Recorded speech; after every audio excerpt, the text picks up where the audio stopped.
Then he answered, yes. Patience had prayed before, usually in fear. This felt different. She bowed her head. Lord, thank you for wisdom. Thank you for using human hands to bring healing.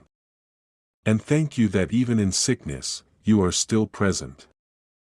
No drama. No performance. Just reverence. Something about that prayer followed him for the rest of the day.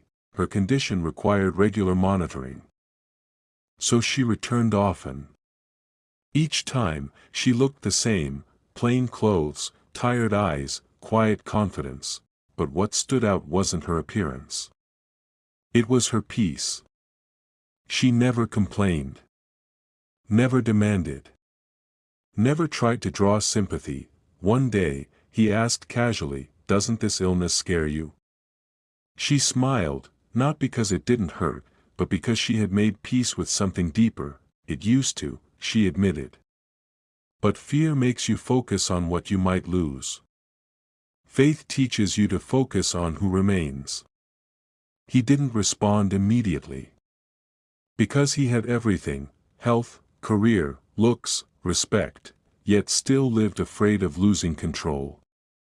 That night, for the first time in a long while, he prayed without asking God for marriage. He just asked for understanding. One evening, after a church midweek service, he saw her again. She sat alone, Bible open, writing notes.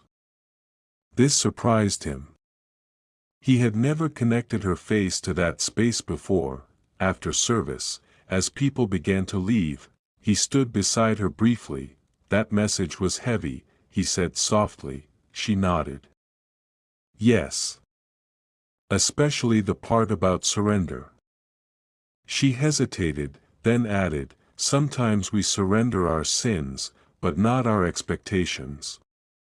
She hadn't meant anything personal. She didn't know his story. She wasn't even looking at him. But it felt like God had spoken directly into his chest. That night, he remembered every prayer where he told God what kind of woman he wanted, instead of asking who God was preparing. Weeks passed. Her health slowly improved. His restlessness grew. One afternoon, while reviewing her file, he asked, "You seem very grounded. Were you always like this?" She looked at him. The room went quiet, and he knew her answer would cost him something. The silence breaks in part 3.